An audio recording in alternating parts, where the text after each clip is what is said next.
کہ اللہ اچانک حکم لائے قبلے کو بدلنے کا. سنو بہت توجہ سے، بہت اہم باتیں ہیں. حکم لائے قبلہ بدلنے کا، دیکھنا چاہتے ہیں کہ کون نبی کے ساتھ ساتھ پلٹ جاتا ہے بیت المقدس سے بیت اللہ کی طرف، اور کوئی نہیں کہا نہیں جی وہ پہلا قبلہ ہی صحیح تھا، بس اس کو بدلنے کی ضرورت نہیں تھی. آزمانے کے لیے لائے حکم. ہم دیکھنا چاہتے ہیں کہ کون نبی کی اطاعت کرتا ہے اور کون پہلے قبلے پر باقی رہتا ہے.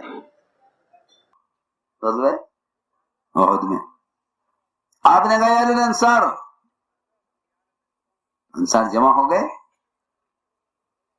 اور یہی لفظ پکارا گیا غزوہ مرسی میں. انصاری نے انصار کو پکارا اپنی مدد کے لیے، میرا ساتھ دو. مہاجرین نے پکارا مہاجرین کو، میرا ساتھ دو. سنو آپ نے کیا فرمایا کہ یہ تو بڑا بدبودار لفظ ہے انصار. لو حالانکہ انصار بدبودار لفظ ہے، میں تو ہے جو بتا چکا انصار کے فضائل. کون انصار اللہ فرمایا.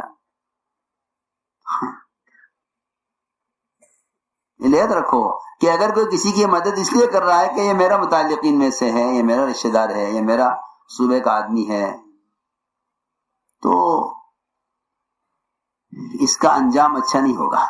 صاف بات ہے، اس کا انجام اچھا نہیں ہوگا، یہ پکی بات ہے.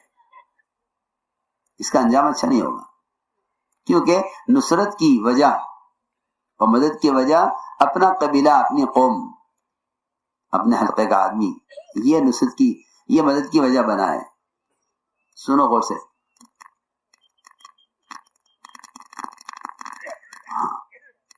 ایک آدمی تھا قزمان، اس کا نام تھا. عجیب قصہ ہے.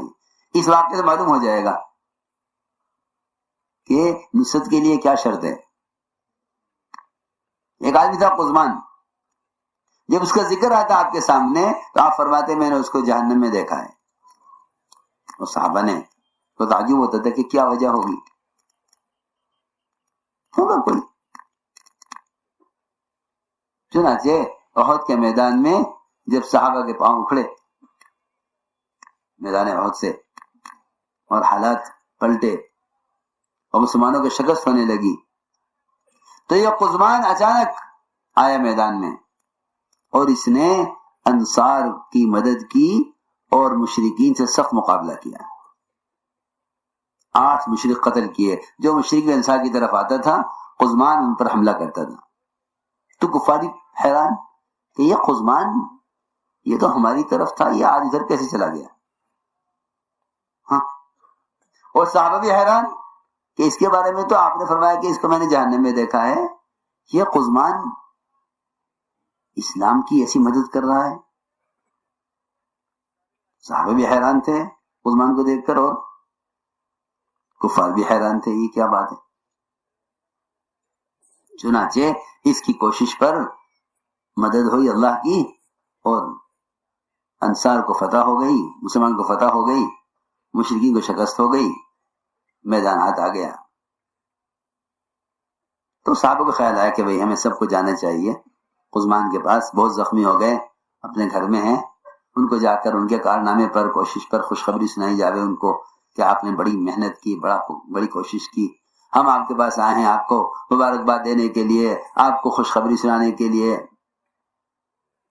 گئے صحابہ ان کے گھر. قزمان سے کہا قزمان تم نے کمال کر دیے، ہم تمہیں تمہارے کارنامے پر خوشخبری سنانے کے لیے آئے ہیں. قزمان نے کہا کہ خوشخبری مجھے کیوں سنا رہے ہو، میں نے تو تمہارے لیے کیا ہے کیونکہ تم میری قوم کے لوگ ہو. خوشخبری تو اس کو سناؤ جس نے کام اللہ کے لیے کیا ہو. اوہو، یہاں آ کر پتہ چلا کہ قوم کا ساتھ دیا تھا. کیا؟ جی ہاں، یہاں پتہ چلا اگر قوم کا ساتھ دیا تھا. سوچو اگر اللہ کے لیے کرتے تو انجام خراب نہ ہوتا.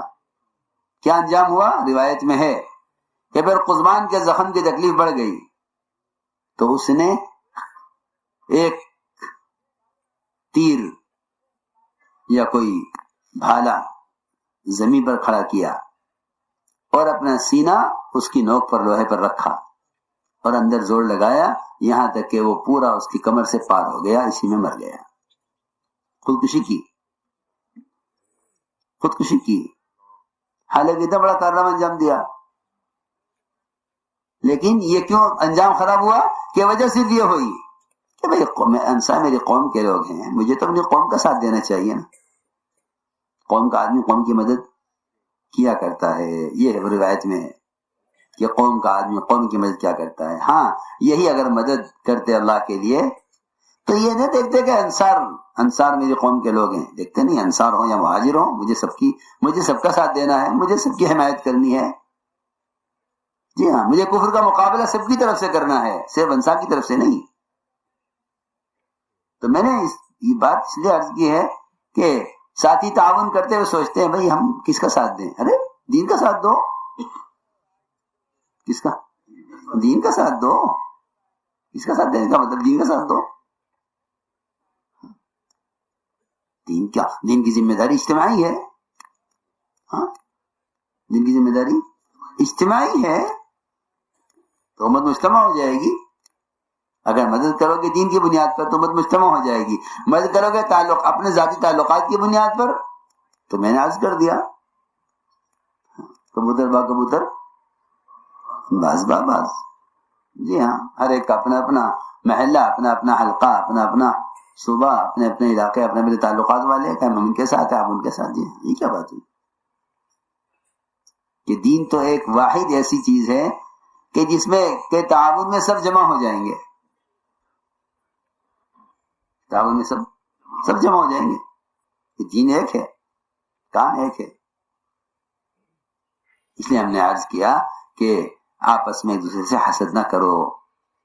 ولا تحاسدوا ولا تدابروا ولا تباغضوا. پہلے حسد ہوگا، پھر آپس میں رخ پلٹ جائیں گے، پھر نفرتیں پیدا ہو جائیں گی. یہ ترتیب ہے حدیث کی. لا تحاسدوا ولا تباغضوا ولا تدابروا. جی ہاں، پہلے حسد ہوگا، پھر نفرتیں ہوں گی، پھر ان کے رخ ایک دوسرے سے پھر جائیں گے. آخر میں ولا تدابروا وکونوا عباد اللہ اخوانا. کیا کہ دین کے کام میں بھائی بھائی بن کر چلو.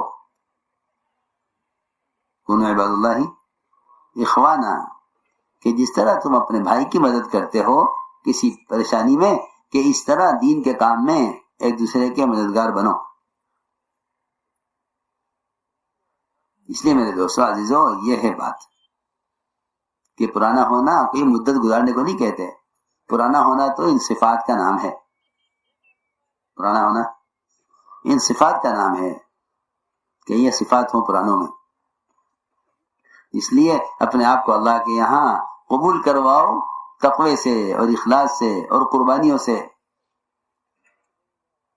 اللہ کے اپنے آپ کو قبول کرواؤ. اس لیے اجتماعیت کے اسباب اختیار کرو. اجتماعیت کے اسباب اختیار کرو کہ اللہ کی مدد سے کام ہوگا، اور مدد کا تعلق اجتماعیت سے ہے. اور اجتماعیت ہو نہیں سکتی جب تک ایک دوسرے کی اصلاح کا ارادہ ختم نہ کر دو. جتنا فساد ہے مسلمانوں میں، جتنا فساد ہے اہل حق کے درمیان، جتنا فساد ہے دین کے شعبوں کے درمیان، اس سارے فساد کا سبب ایک دوسرے کی اصلاح کا ارادہ کر لینا ہے. ہاں یہ کام بن کر رہ گیا کہ کمزوریاں دیکھو اور ایک دوسرے کی اصلاح کرو. کام کیا دیکھو؟ کمزوریاں دیکھو اور ایک دوسرے کی اصلاح کرو. یہ نہیں، یہ کہیں کہ کمزوریاں دیکھنی ہیں، خرابیاں دیکھنی اپنی دیکھو. عمر رضی اللہ تعالیٰ عنہ حضرت حذیفہ کے پیچھے پھرتے تھے کہ حذیفہ یہ بتا دو کہ منافقین میں میرا نام تو نہیں ہے. میں نہیں پوچھتا اور کون منافق ہیں. ہاں میں یہ نہیں پوچھتا کہ منافقین کون ہیں، بس مجھے یہ بتا دو میرا نام تو نہیں ہے ان میں. اپنے بارے میں نفاق کا خوف، اپنے بارے میں نفاق کا خوف، دوسرے کے بارے میں نفاق کا خیال نہیں، اپنے بارے میں نفاق کا خوف. ہر صحابی یہ سمجھتا تھا کہ شاید میرے میں اندر نفاق ہے، اور واقعی نفاق کا خوف ہونا ایمان کی علامت ہے. نفاق کا خوف ہونا یہ ایمان کی علامت ہے. نفاق کا خوف ہونا یہ ایمان کی علامت ہے. حضور اکرم صلی اللہ علیہ وسلم اور حذیفہ جانتے تھے کہ منافقین کون ہیں، اور کوئی نہیں جانتا تھا. کیوں؟ تاکہ کوئی کسی منافق کو منافق نہ کہے. دیکھو تو صحیح، یہ راز میں رکھا گیا. یہ